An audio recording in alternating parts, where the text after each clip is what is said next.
به نام خدا. سلام دوستان عزیزم، وقتتون بخیر باشه. پادکست صدای سکوت امروز رو با کتاب زیبای رویاها نوشته کارل گوستاو یونگ، ترجمه دکتر ابوالقاسم اسماعیل پور شروع میکنیم.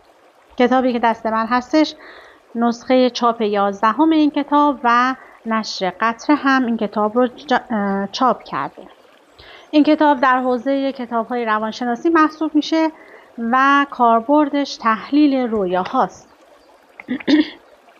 ابتدا چند خطی رو که پشت جلد کتاب نوشته شده برای شما میخونم که خلاصه‌ای مبسوط رو از کتاب توضیح میده. با من همراه باشید. رویاها لازمه قطعی فرایند تجزیه و تحلیل روانی است. این کتاب ادعانامه مهمی از جانب کارل گوستاو یونگ در روانشناسی رویاست. یونگ به هنگام بحث درباره رویا مباحثی بی‌نظیر و غنی از عرفان، دین، فرهنگ و نمادشناسی پیش می‌کشد و مرجعی قابل تأمل برای آنانی است که به روانشناسی تحلیلی یونگ درک و تحلیل رویاها و ارتباط رویاها با نمادها و مفاهیم باستانی بشر علاقه‌مندند.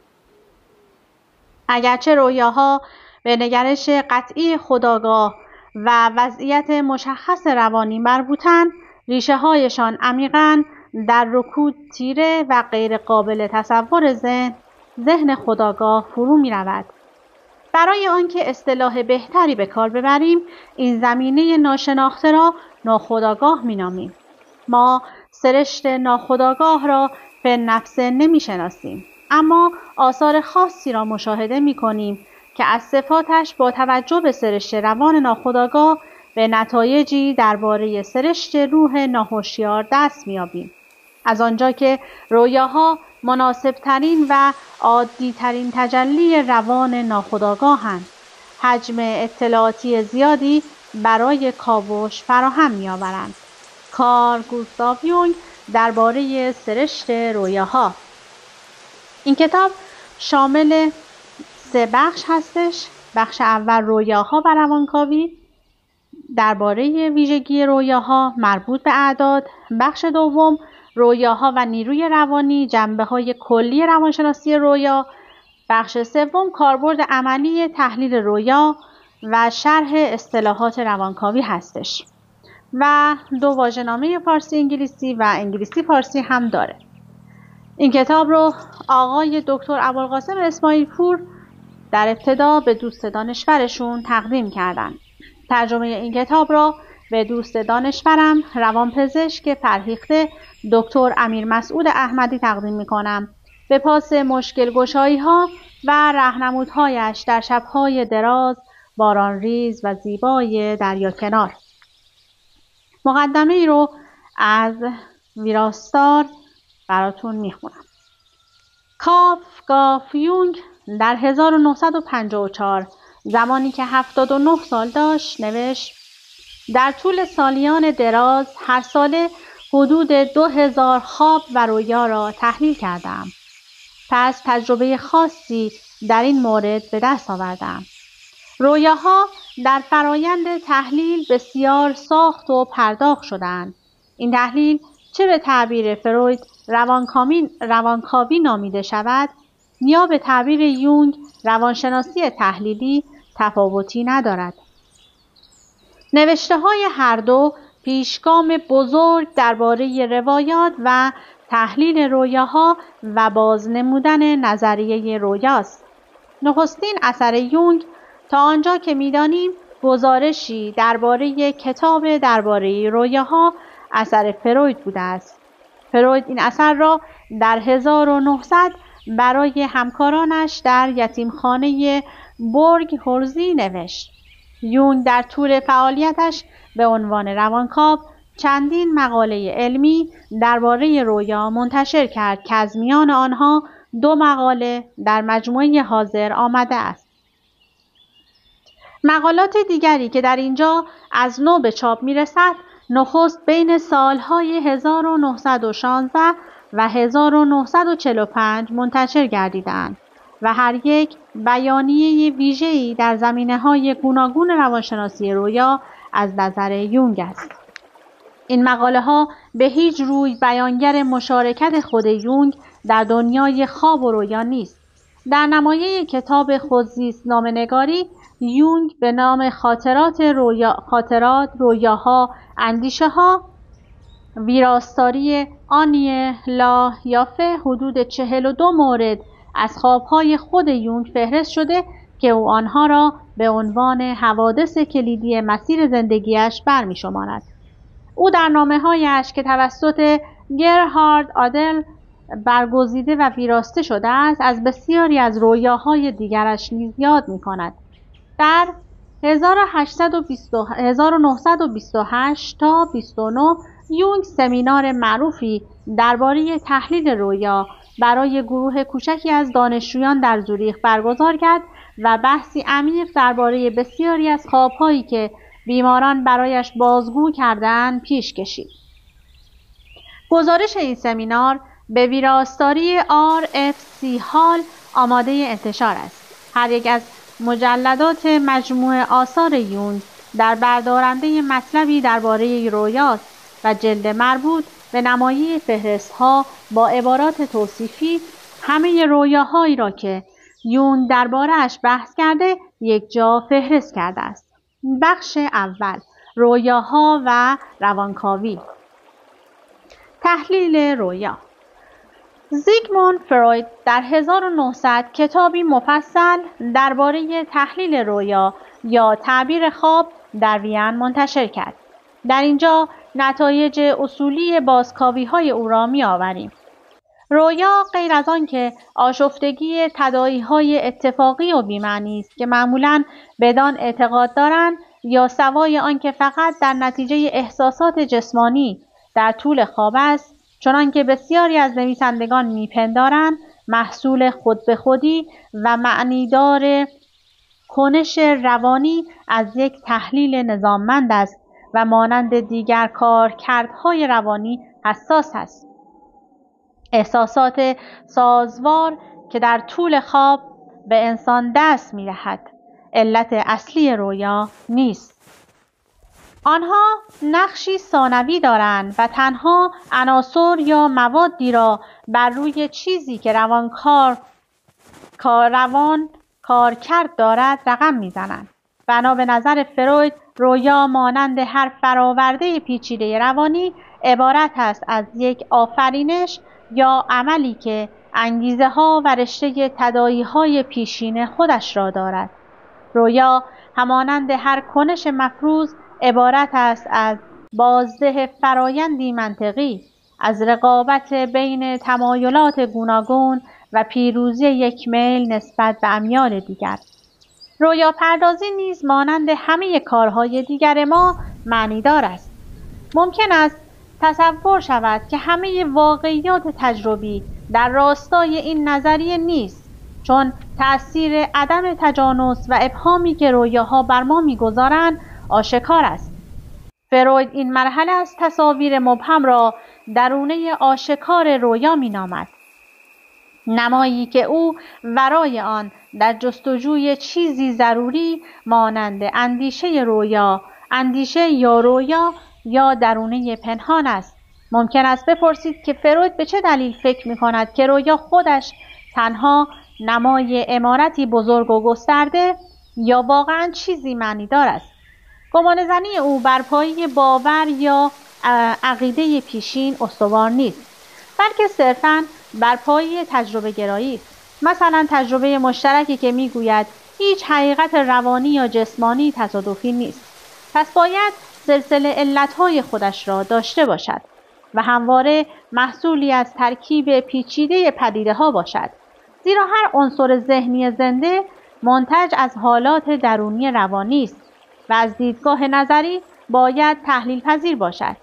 فروید همان اصلی را برای رویا به کار می‌گیرد که ما همواره به طور غریزی به هنگام جستجوی علل کنش‌های انسان از آن بهره می‌جوییم. او از خودش فقط میپرسد چرا این شخص به خصوص این چیز به خصوص را در رویا میبیند؟ او باید دلایل خاص خود را داشته باشد وگرنه شکافی در قانون علیت پدید میآید. رویای یک کودک با رویای بزرگسال تفاوت دارد. درست مثل این که رویای یک شخص تحصیل کرده با رویای یک بیسواد از گونه دیگر است. چیزی فردی در رویا وجود دارد که در راستای سرشت روانشناسانه آن موضوع قرار دارد. این سرشت روانشناسانه در بردارنده چه چیزی است؟ خود به خود میگوییم که نتیجه گذشته روانی ماست. حالت ذهنی کنونی ما به تاریخچه زندگی ما بستگی دارد. در گذشته هر شخصی عناصری از ارزش‌های متفاوت وجود دارد که پیکربندی روانی را مشخص می‌کند. حوادثی که هیچ گونه احساسات نیرومندی در ما بر نمی‌انگیزند، تأثیر کمی بر اندیشه‌ها یا کنش‌هایمان دارند، در حالی که حوادثی که واکنش‌های حسی نیرومندی به وجود می‌آورند برای تحول روانی بعدی ما اهمیت زیادی دارند. این خاطرات با لحن حسی قوی مجموعه‌ای از تداعی معانی را شکل می‌بخشند که نه تنها کم دوام نیستند بلکه بسیار نیرومندند و چون حلقه‌های زنجیر به هم پیوستند. موضوعی که من با علاقه کمتری بدان می‌نگرم مستلزم تداعی معانی کمتری است و زود از افق فکریم دور می‌شود. برعکس موضوعی که با علاقه بیشتری بدان می‌نگرم تداعی معانی بیشماری در من پدید می‌آورد و مدت‌ها ذهن مرا مشغول می‌کند. هر احساسی کمابیش مجموعه‌ای گسترده از تداعی معانی را به وجود می‌آورد که من آنها را مجموعه عقاید حس‌پذیر نامیده‌ام. در بررسی یک مورد تاریخ فردی همیشه در میابیم که این مجموعه از قوی‌ترین نیروی پیکربندی استفاده می‌کند و از آن می‌توان نتیجه گرفت که در هر تحلیل از آغاز با آن مواجه می‌شویم. این مجموعه همچون اجزای اصلی سرشت روانشناختی در هر ساختار روانی ظاهر می‌شوند.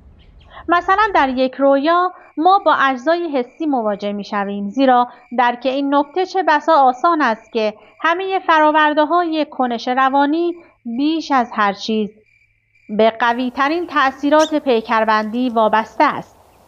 برای دریافت عقده‌ای که شخصیتی چون گرشن در فاوستگوته داراست مجبور نیستیم راه دور برویم، آنجا که او می‌خواند در تولا یا تولا پادشاهی بود، راست و واقعی حتی در گور، بانوی در حال مرگش جامی زرین بدو بخشید.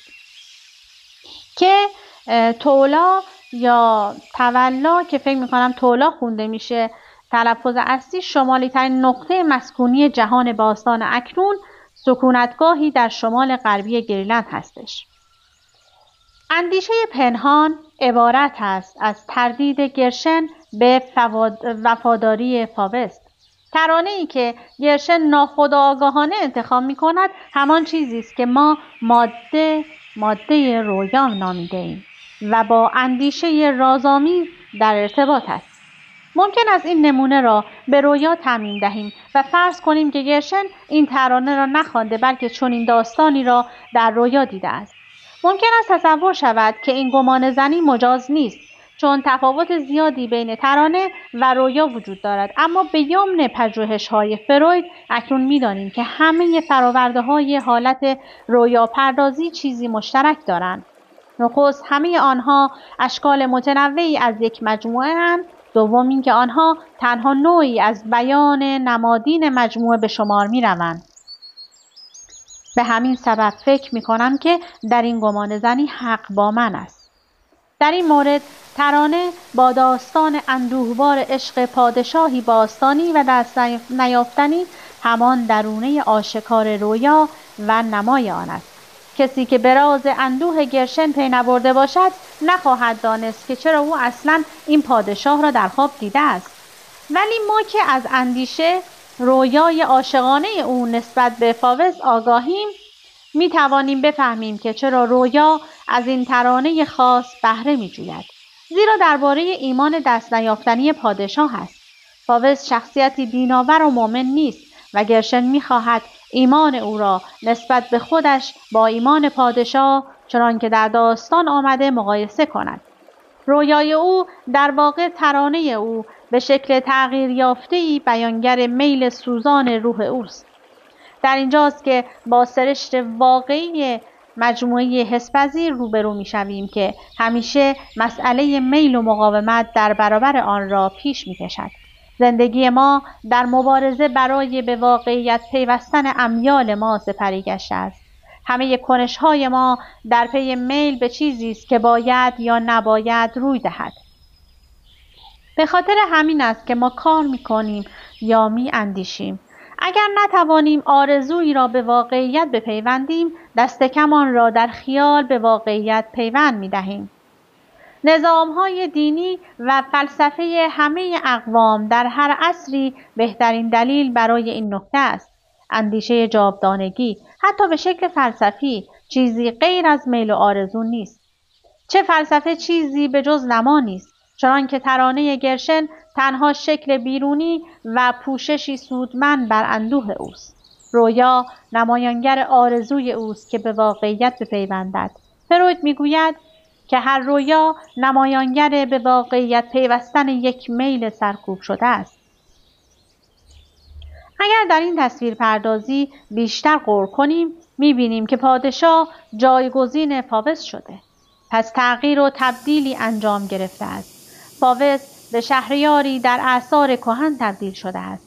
شخصیت فاوست که نواخت حسی نیرومند دارد، جانشین شخصی افسانه‌ای و خنثی می‌شود. شخص پادشاه از راه قیاس در ذهن تداعی می‌شود. یعنی نمادی برای فاوست و بانو نمادی برای گرشن جلوه می‌کند. ممکن است بپرسید که هدف از این آرایمندی چیست؟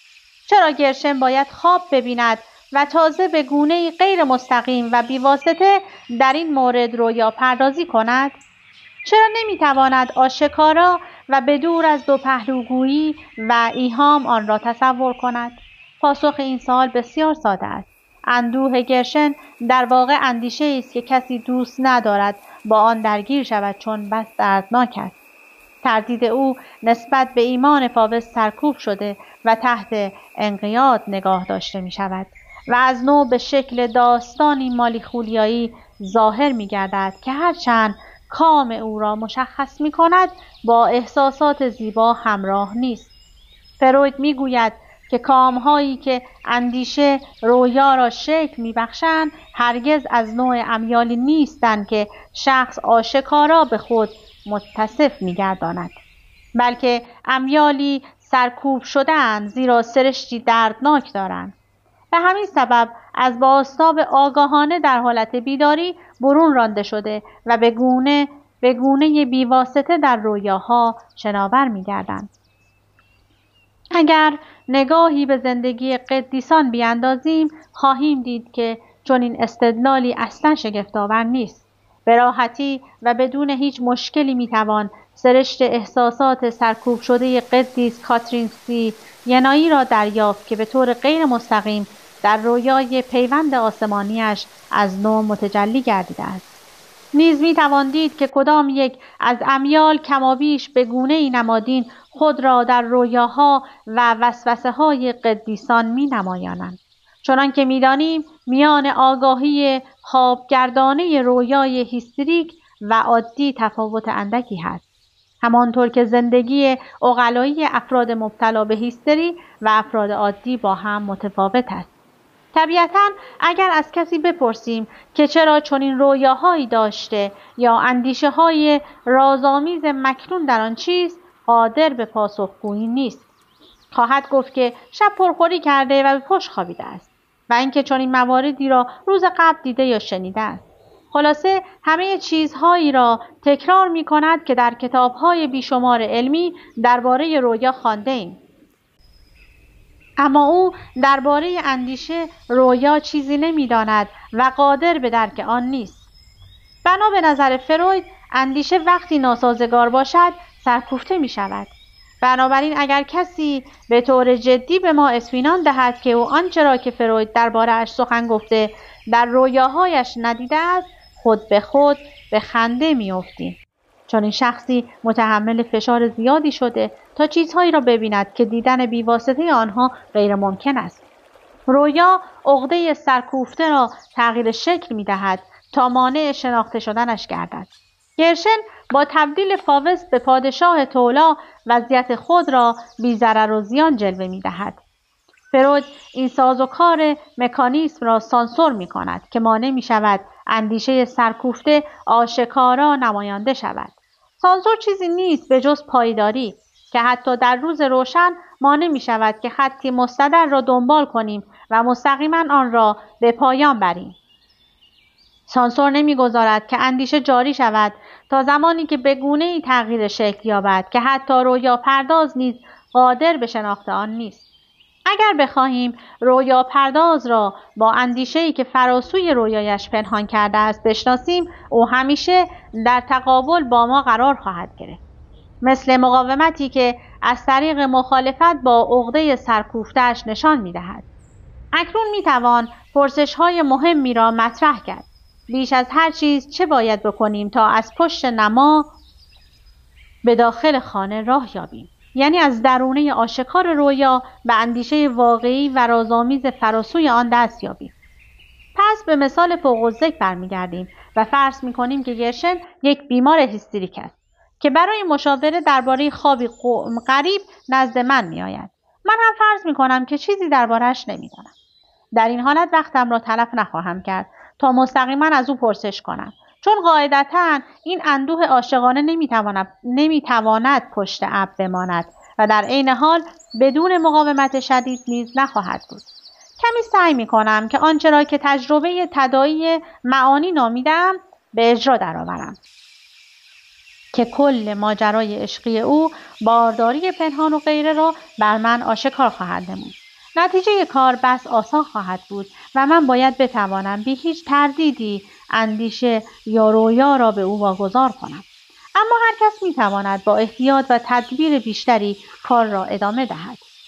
مثلا از او میپرسم چه کسی به اندازه پادشاه تولا مؤمن نیست؟ یا چه کسی باید مؤمن باشد؟ این پرسش بیدرنگ وضعیت را روشن خواهد کرد. در موارد ساده‌ای مانند این تفسیر یا تحلیل یک رویا به چند پرسش ساده محدود می شود. در اینجا نمونه دیگر در این باره ذکر می کنم. مردی هست که درباره‌اش چیزی نمی دانم. به جز آنکه او در مناطق مستعمراتی زندگی می کند و اکنون از سر اتفاق عازم اروپا است. در یکی از گفت و شنودهایمان او به خوابی اشاره کرد که تأثیر ژرف بر او گذاشته بود.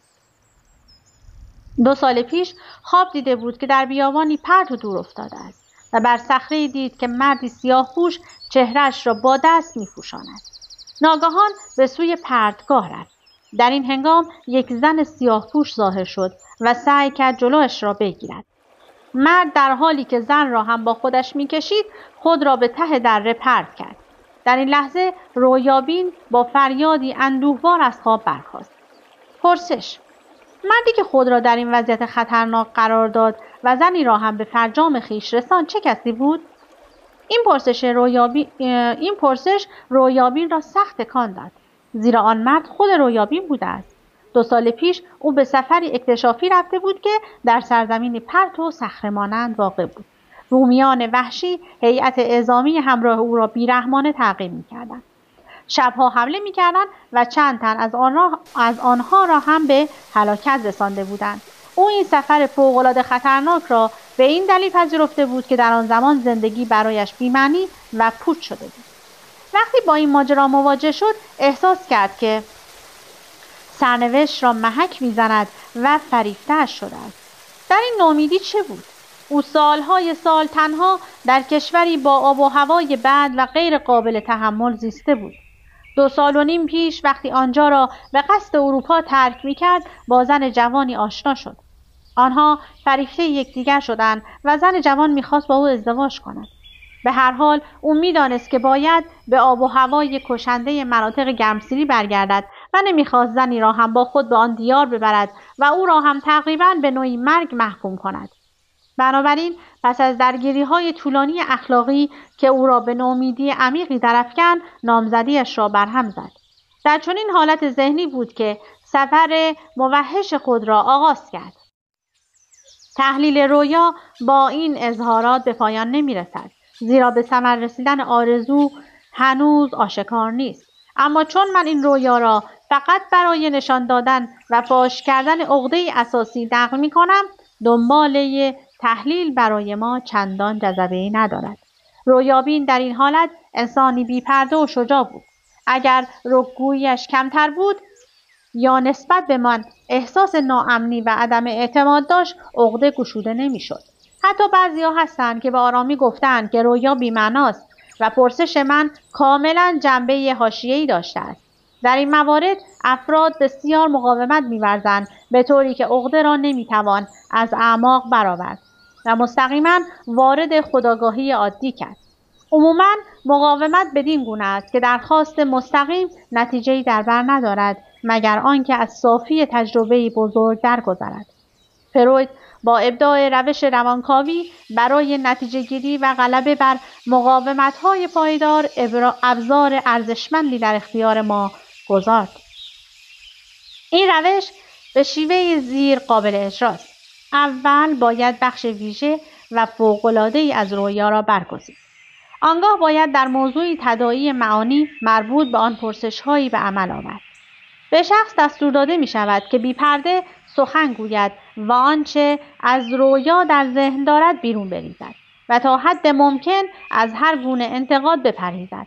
انتقاد چیزی نیست به جز سانسور در روند کار و مقاومتی است در برابر عقده روانی که به پنهان کردن مهمترین نکات منجر می گردد. بنابراین شخص مورد نظر باید کاملا هرچه در سر دارد بی آنکه خود بدان توجه کند بازگو کند. ابتدای کار همیشه مشکل است، مخصوصاً در آزمون درون نگری هنگامی که توجه شخصی را نمیتوان بازداشت، چون که تأثیر بازدارنده سانسور را از میان میبرد. زیرا جهتگیری در برابر شخص باعث قویترین پایداری میشود. مورد زیر سیر تحلیل در برابر مقاومت‌های سرسختانه را نشان میدهد. نیکمردی که من از زندگی عاطفی و صمیمانه‌اش غافل بودم، رویای زیر را برایم تعریف کرد. خودم را در اتاقکی یافتم، نشسته پشت میز کنار پاپیوس دهم که چهره‌ای بس زیبا و جذاب داشت. جذابتر از آنچه که در واقع می‌نمایاند و این باعث شگفتی من شد. از پنجره اتاق آپارتمان بزرگی را دیدم که میزی مجلل در میان آن نهاده بودند و گروهی از بانوان با جامه‌های شبانه گرداگردش نشسته بودند. ناگهان احساس ادرار به من دست داد. پس بیرون رفتم. در بازگشت دوباره همین احساس به من دست داد. دوباره بیرون رفتم. چندین بار این موضوع تکرار شد. سرانجام از خواب پریدم و دیدم نیاز به تخلیه ادرار دارم. رویابین شخصی بسیار هوشمند و فریخته بود و طبیعتاً این مورد را برای خود اینگونه توجیه کرد که خوابش در اثر تحریک مثانه بوده است. در واقع رویاهایی از این دست به همین صورت تعبیر می‌شوند. او وجود هر گونه عنصر با اهمیت فردی را شدیداً منکر بود. درست است که نمای رویا چندان گذرا و آسان نبود و من نتوانستم بفهمم چه چیزی را در خود پنهان کرده بود، اما اولین برداشت من این بود که رویابین مقاومتی پایدار داشت، زیرا تلاش بسیار کرد که مغرضانه بگوید که این رویا بی‌معنا بود. در نتیجه سعی نکردم با بی احتیاطی این پرسش را مطرح کنم: چرا خودتان را با پاپ مقایسه کردید؟ تنها از او پرسیدم که چه عقایدی او را با پاپ پیوند داده است. تحلیل رویاگونه زیر ادامه یافت. پاپ شاهانه میزید. ترانه مشهور دانش آموزان. توجه کنید که این آقا 31 ساله و مجرد بود. نشسته کنار پاپ. درست به همان گونه که کنار یکی از مشایخ فرقه‌ای مسلمان نشسته بودم و در عربستان مهمانش بودم. شیخ نوعی پاپ به شما می‌رود. پاپ مجرد است، اما مسلمان چند زنه است. آرمان فراسوی رویا ظاهراً آشکار و مبرهن است. من چون پاپ مجردم، اما دوست دارم چون یک مسلمان چند همسر برگزینم. درباره این اندیشه ساکت ماندم. اتاق و آپارتمان با میز گسترده در خانه بزرگ پسرعمویم. چند آپارتمان به چشم می‌خورد. من در ضیافت شامی که او 2 هفته پیش برگزار کرده بود شرکت جستم. بانوانی با جامعه شبانه در این میهمانی شام بانوانی هم بودند. دختران پسر عمویی هم دخترانی که به سن ازدواج رسیده بودند. در اینجا او مکث کرد. تداعی دیگری نداشت. ظهور چنین پدیده‌ای که به بازداری ذهنی معروف است همیشه به این نتیجه می‌رسد که شخص با تداعی معانی برخورد داشته و این منجر به مقاومتی نیرومند گشته است. پرسیدم و این دختران جوان؟ هیچ. اخیراً یکی از آنها در دات بوده و مدتی پیش ما میزیسته. وقتی رفت من و خواهرم تا ایستگاه با او رفتیم. بازداری دیگر. با پرسش زیر به یاریش شتافتم. بعد چه شد؟ داشتم فکر میکردم. این فکر به واسطه سانسور سرکوب شد که چیزی به خواهرم گفتم که همه ما را خندان، اما واقعا فراموش کردم که آن موقع چه گفتم. به رغم تلاش صمیمانه برای بیاد آوردن آن، نخست نتوانست مطلب را بیاد آورد. در اینجا ما به نمونه ای از فراموشی که در اثر بازداری پدید میآید برمیخوریم. ناگهان به خاطر آورد در راه رفتن به ایستگاه ما به مرد محترمی برخوردیم که به ما سلام کرد و کسی بود که من تقریبا میشناختمش. بعدا از خواهرم پرسیدم آیا او همان آقایی است که شیفته دختر پسرعموست؟ او حالا نامزد این مرد است و باید اضافه کنم که خانواده پسرعمو بسیار متمول بودند و رویابین هم خیلی به طرف دل بسته بود، اما دیگر خیلی دیر شده بود. شام در خانه پسرعمو. به زودی باید به عروسی 2 تن از دوستانم بروم. خصوصیات پاپ: بینیش واقعا شکیل و خوشتراش، اما کمی ککمکی بود. چه کسی بینی این چنینی دارد؟ میخندد. زن جوانی که حالا دیگر خیلی وابسته شدم. آیا چیز قابل ذکری درباره چهره پاپ بیاتان نمانده؟ چرا؟ دهان قشنگی داشت. میخندد. زن جوان دیگری که مجذوبش شدم دهان این چنین دارد. این توضیح برای روشن کردن بخش بزرگی از رویای مذکور کافی است. پاپ نمونه خوبی است برای آنچه که فروید فشردگی یا ادغام مینامد. در وهله نخست او رویابین را نمادینه می‌کند، زندگی مجرد. ثانیاً او بدلی از شیخ چند زنه است. آنگاه شخصی می‌شود که در طول شام کنار رویابین نشسته است. یعنی 1 یا 2 زن، در حقیقت 2 زنی که رویابین فریفته‌شان می‌شود. اما این موضوع چه ارتباطی با ادراک کردن دارد؟ برای یافتن پاسخ وضعیت را به شکل زیر قاعده‌مند می‌سازم. شما در یک جشن ازدواج شرکت کردید و در حضور یک بانوی جوان احساس کردید که نیاز به ادرار دارید. درست است. یک بار برایم پیش آمد. خیلی ناخوشایند بود.